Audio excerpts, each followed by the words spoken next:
Everything I ever did, the thing that I heard out of people's mouth was that's impossible, that can't be done, or no, we have so many doubters, the no-sayers. We have so many of those people that say no, and you can't do it, that's impossible. But when you start doubting yourself, that's very dangerous, because now what you're basically saying is that if my plan doesn't work, I have a fallback plan, I have a plan B. You're talking away now that thought and that energy from plan A.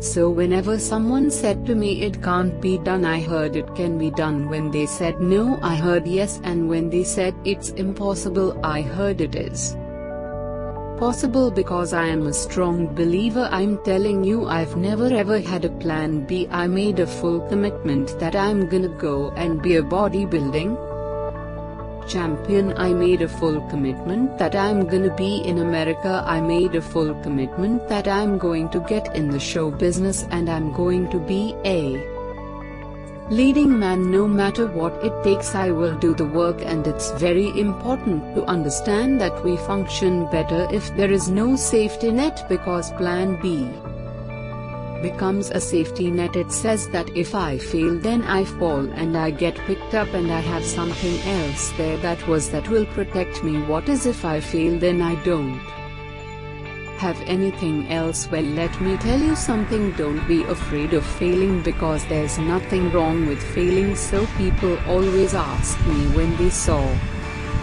me in the gym in the pumping iron days, they said, why is it that you're working out so hard 5 hours a day, 6 hours a day, and you have always a smile on your face? Why is that? And I told people all the time, I said, because to me I'm shooting for gold, so every rep that I do gets me closer to accomplishing that goal.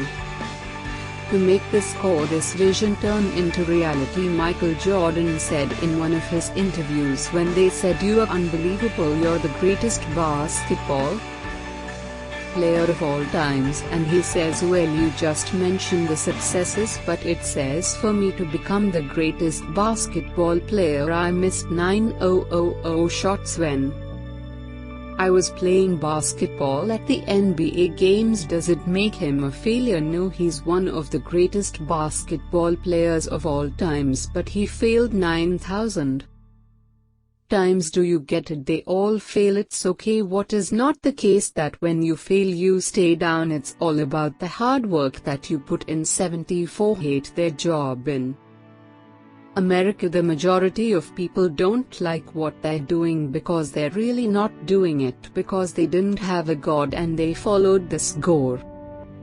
They just aimlessly drift around, and then all of a sudden there's a job opening, so they get their job because you have to work. But then when you work, it's a chore, it's work, it's not fun. So if you think about, only a quarter of the people really enjoy what they're doing in life. That is unbelievable if you think about it. So I felt so blessed that I knew what I was doing. It's like a medical student that studies and knows he wants to become a doctor. You know where to go. You see, if you don't have a vision of where you go, and if you don't have a goal where you go, you drift around and you never end up anywhere. It's like you can have the best ship in the world, you can have the best airplane in the world. If the pilot or the captain doesn't know where to go, it would just drift around. It would not end up anywhere, almost like in the wrong place. And I didn't really like Austria when I grew up. I couldn't wait to get out of there. I couldn't see myself becoming a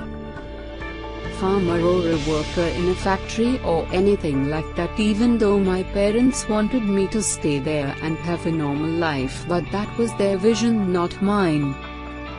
My vision was totally different. I felt that I was born for something special, for something unique, for something big. Do you know how great it felt that I knew where I was going? Imagine the majority of people don't know where they're going. I knew where I was going, so it was just a question of how do you do it. I'm shooting for a goal. In front of me is the Mr. Universe title, so every rep that I do gets me closer to accomplishing that goal. To make this core, this vision turn into Reality. Every single set that I do, every repetition, every weight of the lift will get me a step closer to turn this goal into reality. So I couldn't wait to do another 500-pound squat. I couldn't wait to do another 500-pound bench press. I couldn't wait for the next exercise. Maybe it has never been done before. That's perfectly fine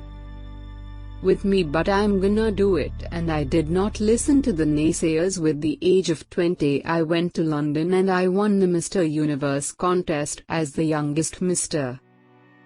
Universe ever, and it was because I had a goal. Applause. If I would have listened to the naysayers from bodybuilding to show business to politics, I would not be standing here today talking to you. So this is why I say don't listen to the naysayers. I've never ever had a plan B. I would do the work over and over and over until I get it. It is very dangerous to have a plan B because you're cutting yourself off from the chance of really succeeding. And the reason, one of the main reasons why people want to have a plan B is because they have worried about failing. They all fail. Winners will fail and get up, fail and get up, fail and get up. You always get up. That is a winner. That is a winner. We all have lost us. This is okay, and this is why I say don't be worried about losing, because when you're afraid of losing, then you get frozen in order to perform well in anything. If it's in boxing, or if it is on your job, or with your thinking, is only happening when you relax. It's